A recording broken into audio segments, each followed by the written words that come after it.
diria o velho Hegel, não é verdade muito o que ele dizia. Ele dizia que na velhice todos os gatos são cinzas, não é?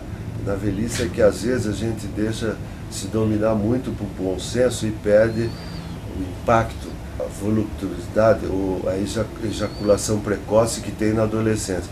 O bom da velhice é se a gente conseguisse ter a sabedoria, controlar a ejaculação precoce, mas que tivesse ainda poder e potência. Quando eu saí do interior, já no interior para mim o teatro foi uma coisa que era um pouco uma tarefa que a gente como militante recebia dentro do movimento estudantil, que ele era um instrumento de organização, de conscientização. E eu confesso que eu comecei a fazer teatro mais do que pelo fator teatro em si, ofício no início, com essa dimensão, quer dizer, era a maneira da gente, na clandestinidade, poder fazer política.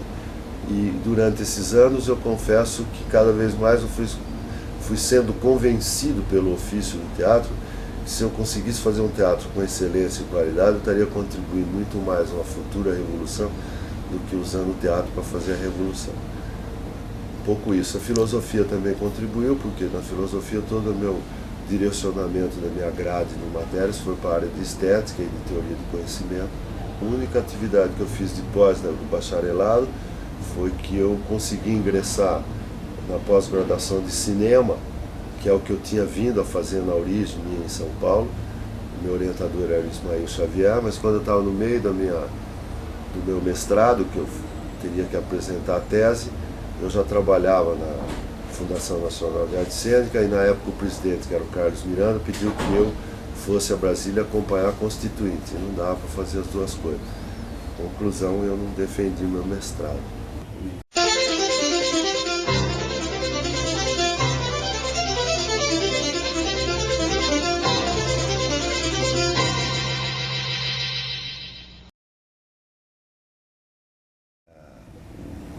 Para encurtar a história, o núcleo independente acabou nos anos 80, justamente na fundação do Partido dos Trabalhadores. Isso porque é uma coisa que nunca foi registrada, mas os movimentos populares dessa cidade traíram absurdamente o movimento teatral, porque enquanto havia repressão, o teatro foi usado, com todo o consentimento nosso, como um fórum para reunir, para discutir, para organizar a sociedade, para reorganizar inclusive os partidos clandestinos, e a partir da legalização da fundação do PT, da legalização de alguns partidos, como a volta do PTB, do PTT, os sindicatos então abriram mão do movimento teatral, deixaram as moscas, né? E a gente teve que se virar por conta própria. Como disse a Alvianinha lá atrás, em 64, a gente não tinha aprendido nada, a gente por um período deixou de fazer teatro para fazer agitação social, e o movimento social abandonou o teatro, e a gente nem fazia movimento social e nem tinha um teatro competente. Não é que não era bom, um teatro bom, mas que tinha deixado de fazer uma série de coisas próprias do ofício para atender o movimento popular. Depois disso eu fiquei anos trabalhando avulso,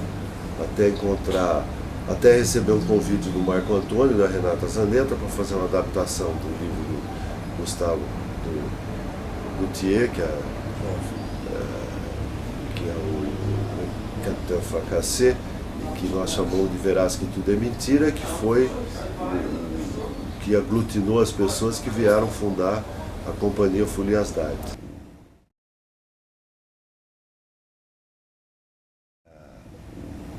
Eu acho que para entender a arte contra a barbárie, a pessoa tinha que assistir um filme chamado Morte do Facínora. A Morte do Facínora era o seguinte: o James Stewart chega numa província que não tinha lei, ele era advogado. E ele logo que está entrando na província, o bandidão da cidade dá-lhe um pau, bate nele, espanca o diabo. E ele acaba sendo socorrido por uma heroína, que vai ficar dividida entre ele e o John Wayne, porque ela gostava do John Wayne, que é um vaqueiro, um macho americano, e ele na pensão diz o seguinte: eu vou entrar com um processo contra esse senhor que me bateu. E o John Wayne fala: aqui o que vinga é o revólver. Esse cara que bateu nele era o Facínora, que depois na história vai ser morto num duelo com o James Stewart. só no fim do filme que nós vamos saber que quem atirou nele foi o John Wayne. O John Stewart não sabia atirar porra nenhuma, ele era um advogado. Quando começa o filme, ele está contando no velório do John Wayne, que matou o Facina, conta a história verdadeira. Está o editor de jornal, que seria o Júlio de Mesquita brasileiro, junto com o seu repórter, Foco, querendo fazer a grande manchete. O repórter, contente com isso, sai correndo para editar o jornal. O editor de jornal pega a mão dele, rouba o caderninho que está tudo anotado, rasga e diz o seguinte: quando a lenda é maior que a história, que prevaleça a lenda. You're not going to use the story, Mr. Scott? This is the West, sir. When the legend becomes fact, print the legend. He's right, Rance.